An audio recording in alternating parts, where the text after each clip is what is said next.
For visitors to Lhasa, a trip to the Yerpa Valley is a memorable excursion, and a mandatory one, if I may be so bold as to insist.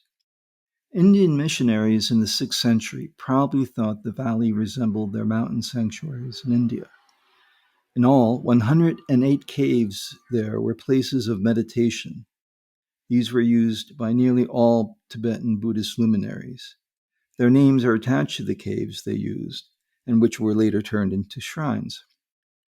The rustic quality of the Yerpa Valley impresses visitors today, as it did two travelers in the early 20th century. Charles Bell, a British diplomat dispatched to Tibet, left us this record of his first sighting of the meditation caves in the 1920s. The Michaelmas daisies were still in flower in the valley 2,000 feet below, with dandelion, larkspur, and a few primulas flowering continuously since May. Cow parsley and aconite, thistle and dock, and edelweiss grew in great profusion. Round the monastery itself, wild rose and wild currant bushes were everywhere, and some stunted junipers completed the picture. Giuseppe Tucci, the famed Italian Tibetologist, followed in Bell's footsteps in 1948. Here is what he saw.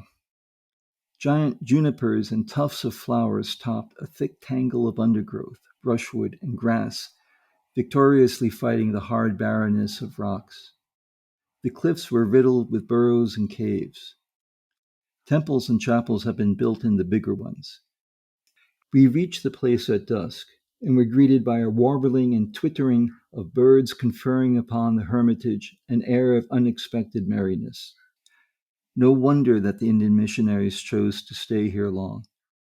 In few other places in Tibet could they have found a recess so charming and restful as to remind them of the lovely exuberance of Indian hermitages. The giant juniper trees have disappeared.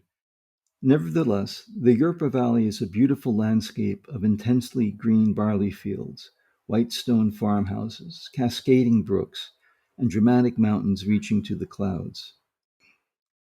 The surrounding countryside provides the visitor with an image of Tibetan rural life mostly unchanged by modernity. My favorite memory of the Yerpa Valley is a slightly hallucinogenic daydream spurred on by thin air. A friend and I had visited a shrine dedicated to Vajnaparni, the bodhisattva of benevolent power, Garuda, the bird king of ancient India, and Tamjan, the horse-headed guardian protector, all of whom are seen in the rock carvings of the cave.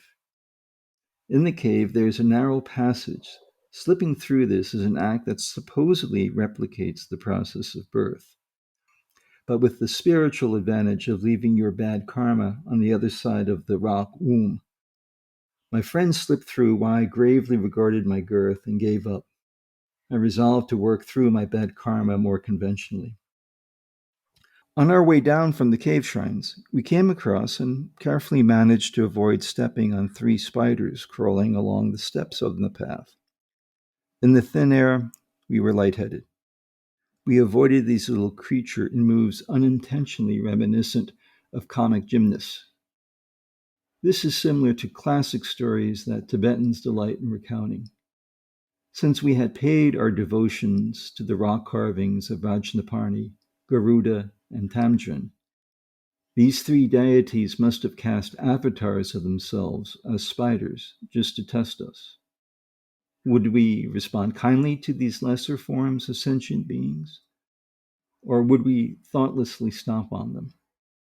Well, we passed the test with full marks, and to the amusements of Tibetan passers-by.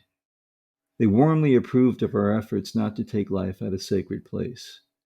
They needed no translation to figure out what we were up to.